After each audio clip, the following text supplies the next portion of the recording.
እግዚአብሔር አምላኸይ ምስጋና ክብሪ ዕቤት ስግደት ንስምካ ይኹን። እግዚአብሔር አምላኸየ ስኻ ሰናይ ኢኻ ምሕረትካ ዘለዓለም ይነብር። ቅዱስ አቦ መንፈስካ ክድግፈኒ ግላይኻ ኣብ ቅድሜኻ ደው ኢሉ ኣሎ። ተድግፈኒ ትሕግዘኒ ኣቐዲመ መስክነካ ትፈተወድኻ ብስም ኢየሱስ ኣሜን። እዚ ወንጌል ሰላም መልዓለም ኣገልግሎት ወንጌል ሰላም ወንጌል ብስራት እዩ። ንየማን ጸጋም ንናይ ዘይብል ጽዑዕ ላማ ዝሓዘ 1 million souls for Christ. One soul in one nation at a time, anywhere in any place, at any cost and sacrifice. ብዝብል ጽኑዕ ዱልዱል መርሖ ተመስረተ ሚኒስትሪ እዩ። ክብሪ ንስሙ ይኹን። ናይ ሎሚ መልእኽቲ ኣርእስቲ ኣስታት 3 ወርሒ ዝወሰደ ኣዝዩ ኣገዳሲ ዝኾነ ሓለፋ ኩሉ ፈሪሃ እግዚአብሔር ፍርሃተ እግዚአብሔር ንኣምላኽ ምፍራሕ ፍርሃተ እዝጊ እዚኣ እንተዘይሃልያትኪ እንተዘይሃልያትኒ ካሊእ ኩሉ ከንቱ እዩ ባዶ እዩ። ምክንያቱም ፍርሃተ እግዚአብሔር ናይ ጥበብ መጀመርታ፣ ናይ ፍልጠት መጀመርታ፣ ናይ ምስትውዓል መጀመርታ፣ ናብ ህይወት ትመርሕ። ኣብ ዝሓለፈ ኣስታት 3 ወርሒ 140 ንጥብታት ርኢና ካብ ቀዳማይ ክፋል ክሳብ መበል 28 ክፋል። ሎሚ ኣብ መበል 29 ክፋል ካብ 141 ክሳብ 145 ዘሎ ንጥብታት ክርኢ ይደሊ። ኣብ ዝሓለፈ 3 ወርሒ ኣብ መጽሓፍ ቅዱስ ገለ ውልቀ ሰባት ብስሞም ንእዝጊ ዝፈርሑ መጽሓፍ ቅዱስ ዝመስከረሎም ንህይወትና መንፈሳዊ ቅንኢ ዝሕድሩ ንኣብነት ኢዮብ ምዕራፍ 1:8 እግዚአብሔር ባዕሉ ክምስክረሉ ከሎ ኢዮብ ባርያይ ንእዝጊ ዝፈርሕ ንእዝጊ ከም ዝፈርሕ ንፈልጦ ካብ ክፉእ ዝረሓቐ ካብ እከይ ዝረሓቐ ካብ ግብሪ ጸልማት ዝረሓቐ እዚ እዩ ንእዝጊ ምፍራሕ ማለት።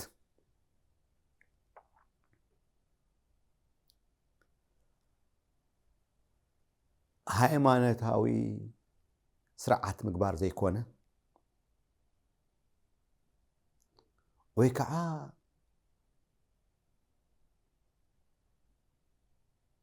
ሰባኺ ምዃን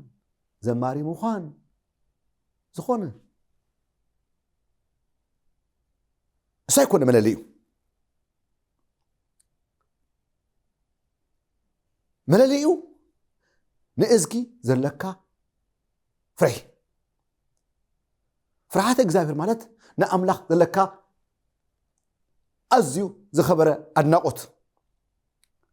ኣኽብሮት ካብቲ ዝሓዞ ናይ ክብሪ ቦታ ስልጣን ዕብየት ዘለካ ንዕኡ ፍርሃተ እግዚአብሔር كاب إكي زرحق إلوه كاب كفو زرحق دحري أبراهام رينا أبراهام كباد رزان مرة دخلت أبراهام يقوله نتتفوت ودخا حدا ودخا سوالي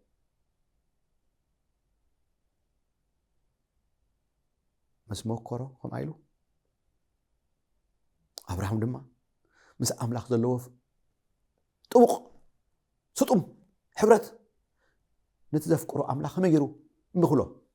حراي بفترة سانكلتن فقدي عسر غلطة تنع مسؤولة هداك بحكي نأزقي كم تفرح حجي فلتك يقوله كم تنعذر الدو أجيرو خرد أخله حراي نهمي أرينا نهميا مرعب حموشته فقدي ترت حموشته تم كرمي زنبرو سبات يبل زمرحي نتهزبي يخبروا النبرو إنجران وينن أمس النابلو 4 مسكال برر أمس النابلو إرتم قلاو أمسي قبل التهزبي سلطينا من نبرو أنا جنا نأملاخ سلاز فرح أخو نإزقي سلاز فرح خمو هاي كبركن إزي فللي كلمة خازنة برا سراحتنيا كلمة خازنة برا مراحي كلمة خازنة برا زخون يكون كاو فلي زغوركا السو زغورو زنبرا السوات زغورو نبرا كيدا جمكا نأملاخ فريخة فلي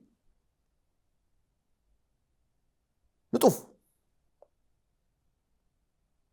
سراح صرخ لها نأملاخ فريخة نهزبي تقم نهزبي زي قوبت زي قود اندا قبركا زوت قبر فريحة اجزابير يدليكا فرحات اجزابير يدليكا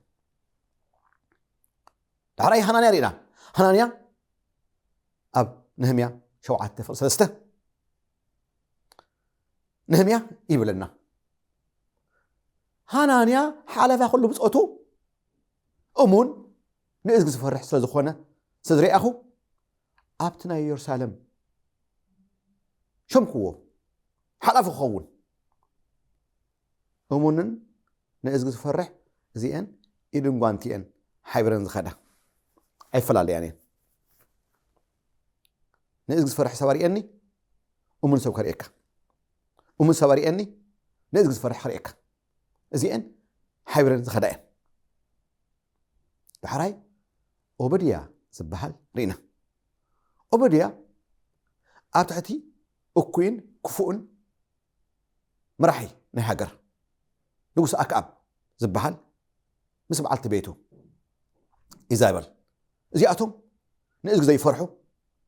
أزيوم أكيات ناي جزءهم حلاف من نيرو أوبديا قدام النجستات سرشهم أنت فقصاسته فقدي 10 غلطة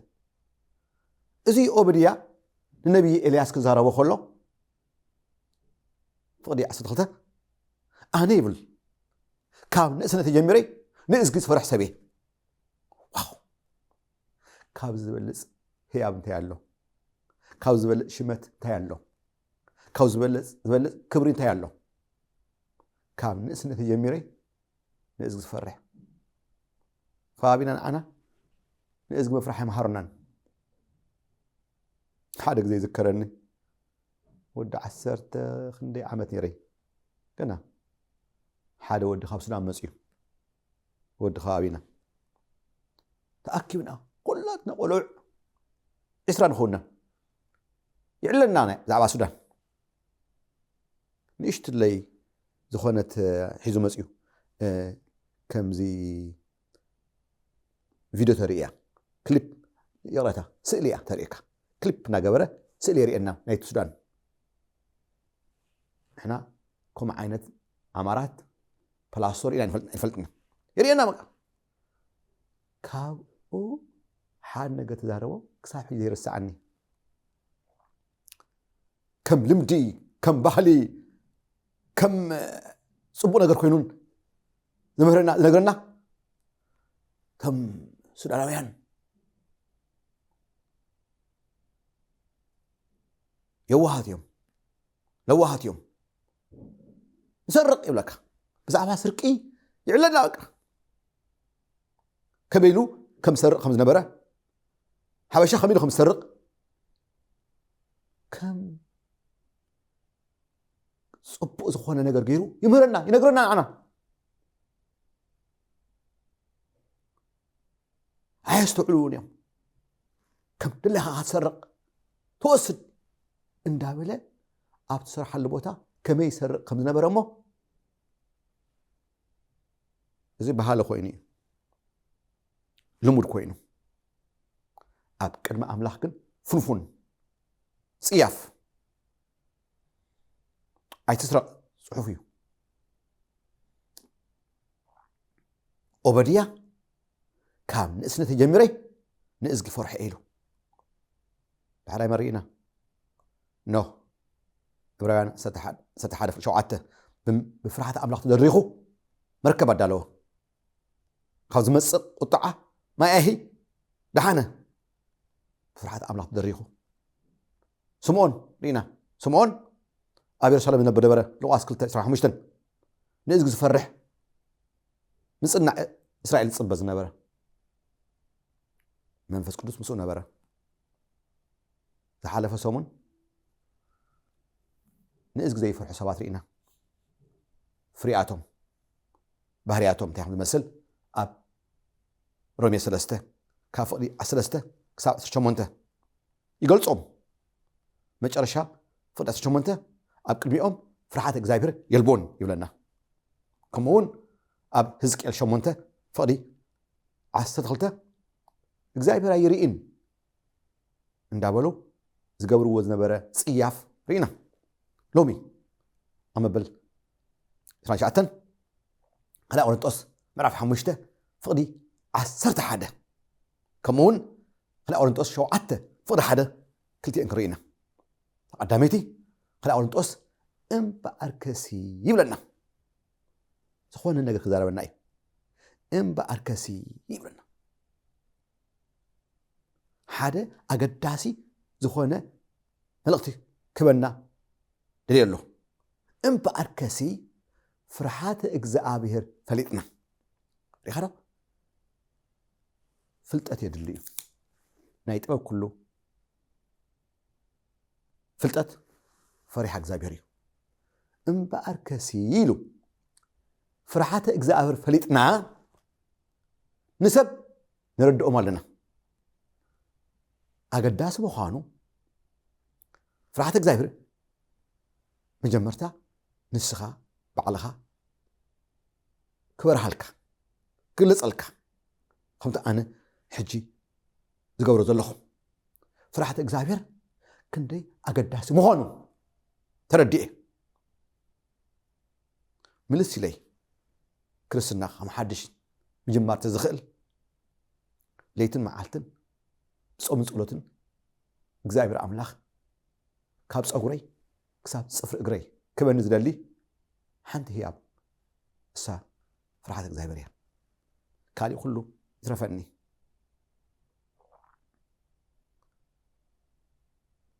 ሐዋርያ ጳውሎስ እምበኣርከሲ ፍርሃት እግዚአብሔር ፈሊጥና ንሰብ ንረድኦም ኣለና ንሕና ግና ንኣምላኽ ውሁዳት ኢና ቅሉዓት ኢና ኣብ ሕሊናኹም ከም ተጋሃድና እውን ተስፋ ገብር ኣለኹ ውሽጥና ኣብ ቅድሚ ኣምላኽ ፍርሃት ኣምላኽ ፈሊጥና ኢና ንመላለስ ንገብሮ ኩሉ ኣብ ቅድሚ ኣምላኽ ፍርሃት ኣምላኽ እዩ ስለዚ ወላ ሓንቲ ዝኸሰና ነገር የለን ኣብ ቅድሚ ኣምላኽ ጉላት ኢና ቅሉዓት ኢና ኢሉ ብትብዓት ይዛረብ ኣሎ ንምንታይ ፍርሃት እግዚኣብሔር ፈሊጥና ኢና ተረዲኡኒ እናበለይ ተረዲኡኒ ቀፂሉ ኣብ ካልእ ቆሮንጦስ 7:1 እምበኣርከ ኢሉ 7 ነገራት ይዝርዝር እምበኣርከ ከምቲ ዓንተወይ እምበኣርሲ ኢልካ ትቐፃላይ ዘሎ መልእኽቲ ፅኒ ኢልካ ክሰምዖ ይግባእካ ስለዚ ኣቶም ፍቁራተ ይብለና ካልእ ቆሮንጦስ 7:1 እምበኣርከ ምስ በለ ንመን ይዛረብ ኣሎ ነቶም ኣመንቲ ክርስቲያናት ስም ቤተ ክርስትናኻ ዘይግድስ ኣቶም ፍቁራተይ ብክርስቶስ ኢየሱስ እግዚኣብሔር ዘፍቀረኩም ንወዱ ኢየሱስ ክርስቶስ ከም ብሕቲ መድሓኒኹም ተቐበልኩም ኣሳር ኢየሱስ ትስዕቡ ዘለኹም ኣቶም ፍቁራተይ እዚኣቶም ሰብ ቆሮንጦስ ኣሕዛብ እዮም ናብ ክርስቶስ ኢየሱስ ዘወር ዝበሉ ሓድሽ ህይወት ዝረኸቡ ብዙሕ ፀገማት ብክርስትና ከቢድዎም ዝሕለፉ እዮም ፍቁራተይ ይብሎም ቀፂሉ እዚ ተስፋታት እዚ ካብዚ ህልወናስ ብፍርሃት ኣምላኽ ቅድስና እናመልኣና ፍርሃት እግዚኣብሔር እንዳዓበይካ ኢኻ ትኸይድ ምክንያቱም ታጥዒቲ ማሕበረ ኣምላኽ ኣብ ግብረ ሐዋርያት 9:31 ትምልክት ጽቡቕ ጥዒት ምዃና ክሕብረና ከሎ ፍርሃት ኣምላኽ እንዳዓበየት ይዝብለና እንዳዓበየት ካብ ትማሊ ሎሚ ካብ ሎሚ ድማ ጽባሕ ካብ ዝሓለፈ ዓመት ሎሚ ኣብዚ ዓመት እዚ ቀጻላይ ዓመት ድማ ኣዝዩ ተመሓሸ ህይወት ካብ ብርሃን ናብ ዝበለጸ ብርሃን ስለዚ እዚ ተስፋታት እዚ ካብ ዝህልወናስ ብፍርሃት ኣምላኽ ቅድስና እናመልኣና ካብ ስጋን መንፈስን ዘርክስ ዘበለ ኩሉ ርእስና ነንጽህ ይብለና ስጋን መንፈስን ኢሉ ኣብ ማእኸል ሓንቲ ነገር ኣላ ይጠቕሳ ነብሲ ትበሃል ምክንያቱም ኣብ ገላሽያን መልእኽቲ ቅዱስ ገላሽያን ምዕራፍ 5 ካብ ፍቕዲ 22 ዘሎ ኣብ ውግእ ናይ ስጋ ኣብ ስጋን ኣብ መንፈስን ከም ዝኾነ ይሕብረና ንምንታይ ነብሲ ፍቓድ ዝሓዘት ፍቓድ ናይ ሰብ ፍቓድ ስጋ እንድሕር ከዓ ስዒሩ ከምዚ ዲሞርኮ ኣሳርትጋ ትኸይድ መንፈስና ተስዒሩ ድማኒ ሕጂ እውን ከምዚ ዲሞርኮ ኣሳር መንፈስና ናብ ኣምላኽ ስጉም ስለዚ ኣብ ማእኸል ስለ ዝኾነት ህይወትካ ስጋኻ ፀብለል ክብል ተፈኢልካሉ ታ ፍቓድ ዝሓዘት ነብሲ ምስ ስጋ ትሰምር በኣንጻሩ መንፈስካ ፍርሃት ኣምላኽ ብቃል እዝጊ እንደ ዓበየ እንትኸይዱ እታ ነብሲ ድማ ኣሳር መንፈስካ ስዕብ ነዚኡ ካብ ስጋን መንፈስን ዘረክስ ዘበለ ኩሉ ርእስና ነንጽህ ነዚ ኩሉ መእሰር እንታይ እዩ ፍርሃተ እግዚአብሔር ፈሪሃ እግዚአብሔር ናይ ጥበብ ፍልጠት ምስተውዓል መጀመርታ ናብ ህይወት ትመርሕ ህይወት መን እዩ ጎይታ ኢየሱስ ስለዚ እዛ ፍርሃተ እግዚአብሔር ከምቶም ዝሓለፉ ናይ እምነት ጀጋኑ ንእዝጊ ፈሪሖም ዝሓለፉ ነዊሕ ዕድመ ከምኦም የብልናን ታ ዕድመ ኣብ ዘፍጥረት ምዕራፍ 6 እግዚአብሔር ደረት ገይሩላ እዩ ክሳብ 120 ከምኡ ድማ ሙሴ ኣብ ምድሪ ዳዊት ምዕራፍ 9 ፍቅዲ 10 ዝዛረቦ ኣብኡ ዳዊት ጽሒፍዎ ኣሎ ከሪአኩም ብጽሑፍ ገይረይ 9:10 መዓልታት ዕድሜና ይብል 70 ተበዝሐ ደሞ 80 ድሕሪኡ ግን ድኻም እዩ ይብለና ክትነብር ትኽእል ክሳብ 120 ግናኸ ድኻም እዩ እዚ ኣያታ ናይ ፍረ ንኣምላኽ ፍረ ዘለዎ ህይወት ብኻልእ ኣዛረባ ትጎየሉ ኣብ መንጎ እዚ ድማ ክልተ ነገራት ክፍጸም ይኽእል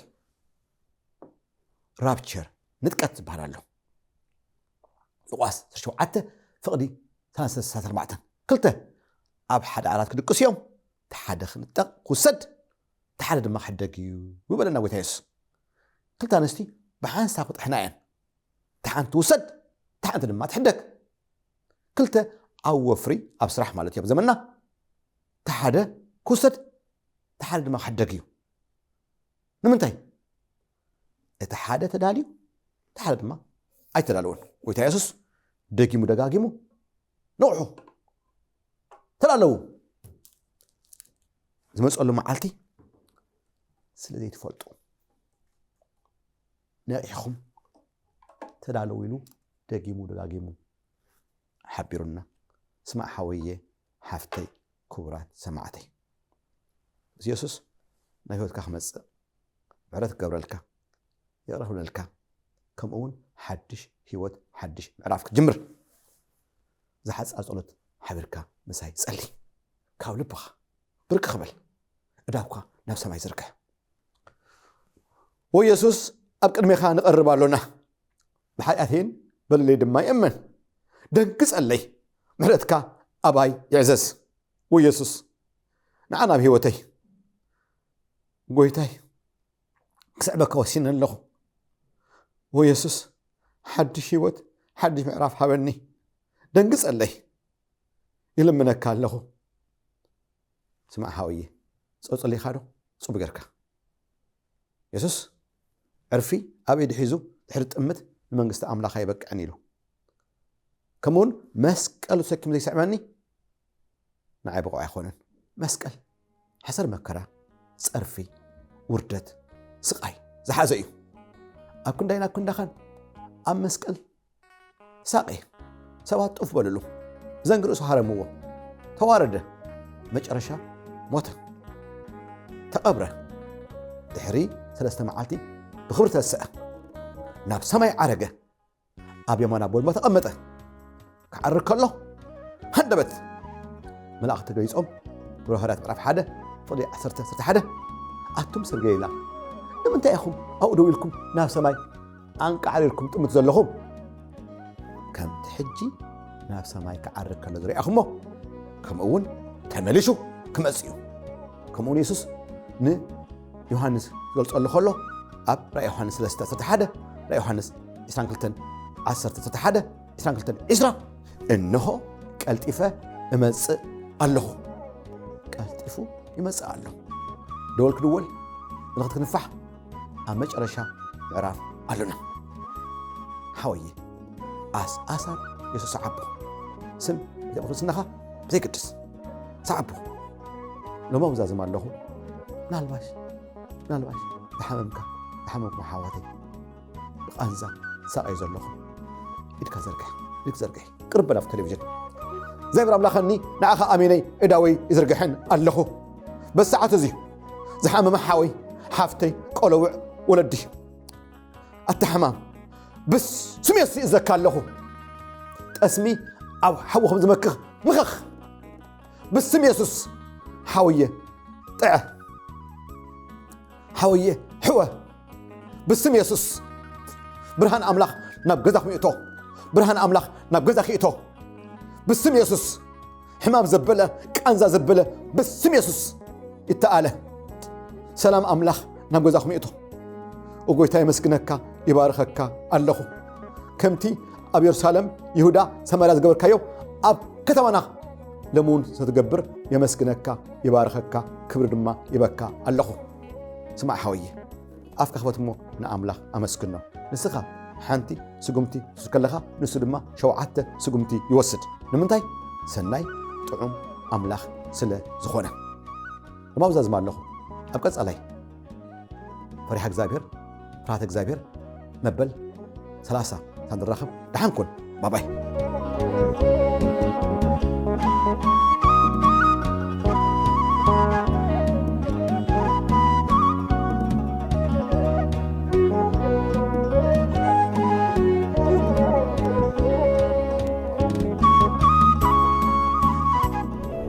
نفسك ندهيب حراءتقني كابزن لأليف عيركبن يوفري كابزن لأليف عيركبن يوفري